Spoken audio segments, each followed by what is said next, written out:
نحمدہ ونصلی علی رسولہ الکریم اما بعد اعوذ باللہ من الشیطان الرجیم بسم اللہ الرحمن الرحیم ربی اشرح لی صدری ویسر لی امری واحلل عقدۃ من لسانی یفقہوا قولی۔ السلام علیکم ورحمۃ اللہ وبرکاتہ۔ کیسے ہیں آپ سب؟ انشاءاللہ خیر وافیت سے ہوں گے۔ اللہ تعالیٰ آپ سب کو اپنے زمان میں رکھیں، آمین ثم آمین۔ ہم احادیث دیکھ رہے تھے فتنوں کے بارے میں، کچھ بات قیامت کی نشانیوں کے بارے میں، کہ ابو ہریرہ رضی اللہ عنہ نے کہا کہ نبی کریم صلی اللہ علیہ وسلم نے فرمایا قیامت قائم نہ ہوگی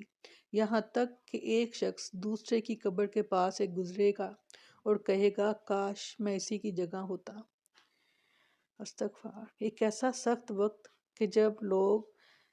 یعنی جو قبروں میں ہیں انہیں خوش نصیب سمجھیں گے اور کہے گا انسان کہ کاش کہ میں اس کی جگہ ہوتا۔ حضرت ابو ہریرہ رضی اللہ عنہ نے خبر دی کہ رسول اللہ صلی اللہ علیہ وسلم نے فرمایا کہ قیامت قائم نہ ہوگی یہاں تک کہ سرزمین حجاز سے ایک آگ نکلے گی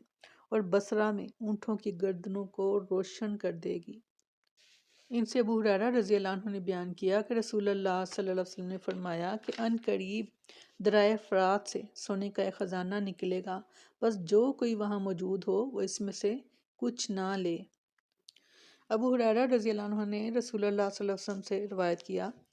کہ قیامت اس وقت تک قائم نہ ہوگی جب تک دو عظیم جماعتیں جنگ نہ کریں گی۔ ان دونوں جماعتوں کے درمیان بڑی خون ریزی ہوگی، حالانکہ دونوں کا دعویٰ ایک ہی ہوگا، اور یہاں تک کہ بہت سے جھوٹے دجال بھیجے جائیں گے۔ تقریباً 30 دجال ان میں سے ہر ایک دعویٰ کرے گا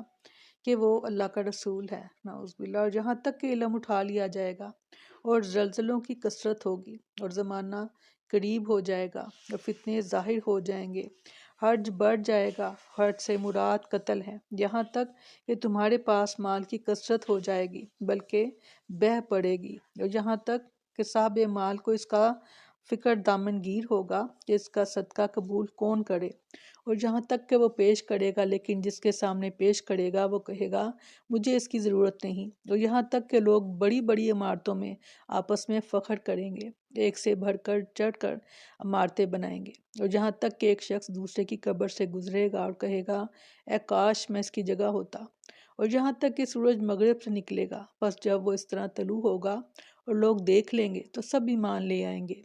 لیکن یہ وہ وقت ہوگا جب کسی ایک شخص کو اس کا ایمان لانا فائدہ نہ پہنچائے گا جو پہلے سے ایمان نہ لایا ہو، یا اس نے اپنے ایمان کے ساتھ اچھے کام نہ کیے ہوں، اور قیامت اچانک اس طرح قائم ہو جائے گی کہ دو آدمیوں نے اپنے درمیان کپڑا پھیلا رکھا ہوگا